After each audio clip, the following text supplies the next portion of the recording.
South India का एक खूबसूरत और विकसित शहर है। जितना ये शहर खूबसूरत है उतने ही गहरे राज इसमें छुपे हैं। Arts and commerce college Chennai. College के गलियारे में एक लड़की तेज रफ्तार से भागती हुई लाइब्रेरी की तरफ बढ़ रही थी। उसकी सांसें फूलने लगी थी। आफते हुए वो लाइब्रेरी में दाखिल हुई, जहाँ एक लड़की टेबल पर आराम से किताब पढ़ रही थी।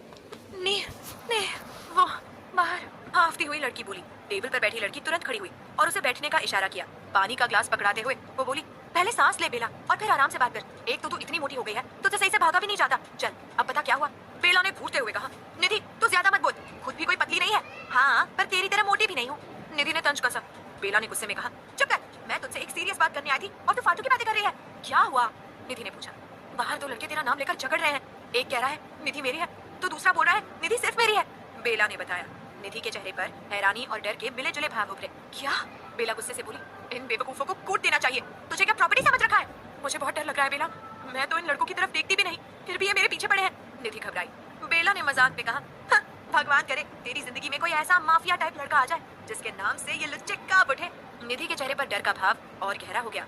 मुझे ऐसे लोगों से सबसे ज्यादा डर लगता है। फिर तो तुझे ऐसा ही आशिक मिलना चाहिए जो तुझसे पागलों की तरह प्यार करे। बेला हंसी। निधि कांपते हुए बोली, बेला ऐसे मत बोल, मुझे माफिया और क्रिमिनल टाइप लोग बिल्कुल पसंद नहीं। कॉलेज ग्राउंड में बवाल। लाइब्रेरी में टीचर ने आकर दोनों को डांटा और बाहर निकाल दिया। बाहर निकलते ही बेला बोली, चल ग्राउंड चलते हैं जहाँ वो लड़के लड़ रहे हैं, मजा आएगा। बेला प्लीज, मुझे अच्छा नहीं लग रहा, क्यों देखना है उन बदमाशों को? निधि ने घबरा कर कहा। बेला ने निधि का हाथ पकड़कर खींचा और ग्राउंड की ओर ले गए। ग्राउंड में भीड़ जुटी थी। लड़के सीटियां बजा रहे थे और लड़कियां मजे ले रही थी। दो लड़के एक दूसरे से लड़ रहे थे। एक लड़के ने गुस्से में कहा, निधि मेरी है, मैं उसे अपनी गर्लफ्रेंड बनाऊंगा। दूसरे लड़के ने उसे मुक्का मारा और कहा, निधि सिर्फ मेरी है, वो मेरे साथ रहेगी। तभी कॉलेज के प्रिंसिपल आए और दोनों को डांटा, पर उनके जाते ही वो फिर भिड़ने लगे। तभी समायरा नाम की लड़की आई और बोली, रोहन और वीर तुम दोनों बेवजह झगड़ रहे हो। फैसला लेने वाली तो पिलर के पीछे छुपकर तुम्हें देख रही है। सबकी नजरें पिलर की ओर घूम गई। निधि घबरा गई और बेला के पीछे छुप गई। समायरा ने तंज कसते हुए कहा, बेचारी निधि, अब क्या करेगी? बेला गुस्से में बोली, समायरा तुझे बड़ी जलन होती है ना निधि से, खुद दुनिया भर का मेकअप करके आती है, फिर भी कोई लड़का भाव नहीं देता। समायरा चिढ़कर बोली, यू चीप गर्ल। इससे पहले कि दोनों आपस में भिड़ती, रोहन और वीर निधि की ओर बढ़ने लगे। निधि ने गहरी सांस ली और खुद को शांत किया। बेला गुस्से से बोली, तुम दोनों अपनी हद में रहो वरना प्रिंसिपल से शिकायत कर दूंगी। तुमसे बात कौन कर रहा है बेला? हमें तो सिर्फ निधि से मतलब है, रोहन ने कहा। बेला भड़क गई। निधि मेरी बेस्ट फ्रेंड है, उसके ऊपर पूरी नजर डाली तो तुम सबका मुंह तोड़ दूंगी। वीर हंसते हुए बोला, मोटी जा जाकर पिज्जा खा, हमारे बीच मत आ। सब हंस पड़े। समायरा जोर जोर से हंसने लगी। निधि का चेहरा गुस्से से लाल हो गया। उसने दृढ़ आवाज में कहा, कोई भी मेरी दोस्त का मजाक नहीं उड़ाएगा। समायरा ने तंज कसा, अगर उड़ाया तो क्या किसी माफिया से शिकायत करोगी लिटिल बेबी? बेला भड़क गई। तो निधि ने बेला का हाथ पकड़कर कहा, रहने दे बेला, इनसे बहस करने का कोई फायदा नहीं। निधि बेला को खींचते हुए कैफे में ले गई। बेला गुस्से में बोली, हर बार बचकर भागना सही नहीं होता, कई बार सिचुएशन का सामना भी करना पड़ता है। निधि ने ठंडी सांस भरी। बेला मैं आम परिवार से हूँ, स्कॉलरशिप पर पढ़ रही हूँ, इन लड़कों से लड़कर अपनी पढ़ाई और परिवार की शांति बर्बाद नहीं कर सकती। मुझे ऐसे लड़ाकू बदमाशों और खासकर माफिया टाइप लोगों से दूर ही रहना है। बेला ने मुस्कुराकर कहा, तू अभी नहीं समझेगी, लेकिन कोई तो ऐसा जरूर होगा जो तुझे मजबूत बनाएगा। निधि ने हल्की मुस्कान दी, मैं खुद मजबूत हूँ, बस बेवजह मुसीबतों में नहीं फंसना चाहती। बेला ने सर हिलाया, ठीक है, बहस का कोई फायदा नहीं, चल क्लास का टाइम हो रहा है। बेला आगे बढ़ गई, लेकिन निधि वहीं खड़ी रह गई। उसकी आंखों में हल्की बेचैनी थी। वो खुद से बुदबुदाई, मैं कमजोर नहीं, बस मजबूर हूँ। इन गुंडों और खासकर माफिया लोगों से जितना डरती हूँ उससे ज्यादा नफरत करती हूँ। बस कभी मेरा सामना उनसे ना हो, कभी नहीं। इतना बोलकर निधि भी बेला के पीछे पीछे क्लासरूम की तरफ बढ़ने लगी। निधि को क्या पता था कि वो जिनसे बचना चाहती थी वही उसकी ओर बढ़ रहा है। क्राइम की दुनिया का बादशाह आ रहा है, फूल सी कोमल निधि की शांत जिंदगी में एक तूफान बनकर। निधि और बेला की आज की क्लासेस खत्म हो गई थी। अब दोनों बेला की स्कूटी पर बैठकर घर की ओर जाने लगे। दोनों कॉलेज से थोड़ी दूर पहुंची थी कि उन्होंने देखा हाईवे पर बहुत जाम लगा हुआ था, इसलिए बेला ने दूसरे रास्ते से स्कूटी मोड़ ली। ये रास्ता काफी सुनसान था, पर दोनों एक दूसरे से बात करती हुई आगे बढ़ रही थी। तभी निधि को एहसास हुआ कि कोई उनका पीछा कर रहा है। निधि ने पीछे मुड़कर देखा तो चौंक गई। कुछ लड़के बाइक पर सवार होकर उन दोनों का पीछा कर रहे थे। बेला ने भी स्कूटी के कांच से देखा तो उसे गुस्सा आया। उसने स्कूटी की स्पीड तेज कर दी, पर लड़कों की बाइक काफी फास्ट थी। उन्होंने और तेज रफ्तार से उनका पीछा किया। निधि डर गई थी कि अब कौन उनके पीछे पड़ गया। निधि डरते हुए बोली, बेला भगा। बेला ने हांफते हुए कहा, अरे निधि इससे तेज ना भाग सकती मेरी लाडू। निधि ने अपना सर पकड़ लिया। ओफो, एक तो तेरी ये लाडू। दोनों बहस करते हुए आगे बढ़ रही थी। तभी वो लड़के स्कूटी के आगे आ गए। बेला ने जोरदार ब्रेक मारा। निधि का सर बेला के पीठ से टकरा गया। वो लड़के उनकी स्कूटी के चारों तरफ चक्कर लगाने लगे। निधि बिल्कुल भी उनके सामने नहीं देख रही थी, वो बस चिंता से बेला की तरफ देख रही थी। बेला का गुस्सा अब बढ़ चुका था उन लफंगों की हरकतें देखकर।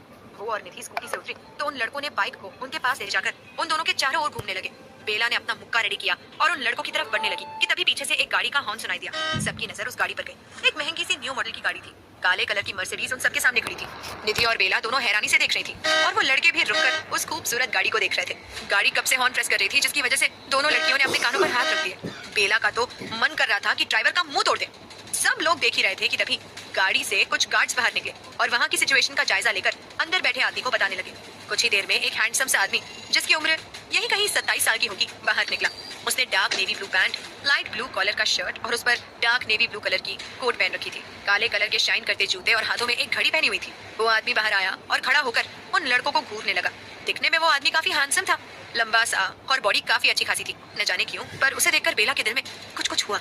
बेला उसको घूर कर देख रही थी। निधि के मन में ऐसा कुछ नहीं था, वो तो उन्हें हैरानी से देख रही थी। वो आदमी आगे आया और उन लड़कों को देखकर बोला, तेरे घर में माँ बहन नहीं क्या साले, जो तू राह चलती लड़कियों पर बुरी नजर डाल रहा है? शर्म नहीं आती? ये भी किसी की बहन बेटी है जिसे तू ये गंदी नजर से देख रहा है। चल निकल यहाँ से, वरना तेरी माँ बहन को उठवा लूंगा। उस आदमी की धमकी और व्यक्तित्व से डरकर वो लड़के वहाँ से भाग गए। वो आदमी मुड़ा और निधि और बेला के पास आया। आप दोनों ठीक तो है ना? बेला मुंह बनाते हुए बोली, जी हाँ, अब आप जा सकते हैं। उस आदमी को बेला का ये बेरुखी से बोलना अच्छा नहीं लगा। उसने तिरछी नजरों से बेला को देखा और बोला, भलाई का जमाना नहीं है, एक तुम मदद करो और ऊपर से। बेला हैरानी से उसे देखते हुए कहने लगी, क्या क्या? बात को पूरा करो ना, ये आधी अधूरी क्यों बोलते हो? उस आदमी ने धीरे से कहा, वो क्या है ना कि मेरे पास इतना वक्त नहीं कि तुम पर बर्बाद करूं। आज हमारे बॉस मुंबई से वापस आ रहे हैं तो उनको लेने जाना है। वो तो बीच में आपको देखा तो मेरी नजर आप पर ही ठहर गई। मेरा मतलब जिस सिचुएशन में आप दोनों थी। बेला ने उसकी तरफ मुंह बिगाड़ा और निधि का हाथ पकड़कर उसे स्कूटी के पास ले गई। दोनों स्कूटी पर बैठ गई और बेला ने स्कूटी शुरू कर दी। वो आदमी टेढ़ी मुस्कान के साथ बेला को देख रहा था। उन दोनों को जाता हुआ देखकर आदमी बोला, नकचड़ी, बहुत जल्द मुलाकात होगी। बेला को बहुत गुस्सा आया। उसे पता था उस आदमी ने बेला को ही नकचड़ी बोला था। बेला कुछ करती इससे पहले निधि ने उसे शांत रहने को कहा और दोनों अपनी राह पर निकल गई। उनके जाने के बाद वो आदमी कार से टिककर खड़ा हो गया और बेला के बारे में सोचने लगा।